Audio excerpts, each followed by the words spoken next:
کیا آپ جانتے ہیں کہ جب نماز میں ہم اتحیات پڑھتے ہیں تو اس کے کیا میننگز ہیں اور یہ کیوں پڑھی جاتی ہے؟ اتحیات ہمارے پیارے نبی صلی اللہ علیہ وآلہ وسلم اور اللہ تعالیٰ کی بات چیت ہے جب وہ معراج پر گئے تھے، جب اللہ نے ہمارے پیارے نبی کو ان سے ملنے کے لیے بلایا تھا۔ تو جیسے ہی ہمارے نبی پہنچتے ہیں اللہ کے ساتھ تو وہ کہتے ہیں اتحیات للہ والصلوات والطیبات، بے شک تمام تعریفیں اور دعائیں صرف اللہ کے لیے ہیں۔ اللہ تعالیٰ جواب میں کہتے ہیں السلام علیکم ایھا نبی ورحمۃ اللہ وبرکاتہ، جس کا مطلب ہے سلام ہو ہمارے پیارے نبی پر اور اللہ کی رحمت اور برکت ہو۔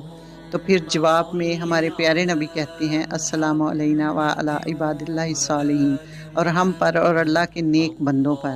اور اس کے بعد ہمارے پیارے نبی صلی اللہ علیہ وآلہ وسلم گواہی دیتے ہیں اشہد ان لا الہ الا اللہ و اشہد ان محمدً عبدہ و رسولہ، میں گواہی دیتا ہوں کہ اللہ کے سوا کوئی معبود نہیں ہے، اس کے سوا کوئی عبادت کے لائق نہیں ہے، اور محمد صلی اللہ علیہ وآلہ وسلم اللہ کے بندے اور رسول ہیں۔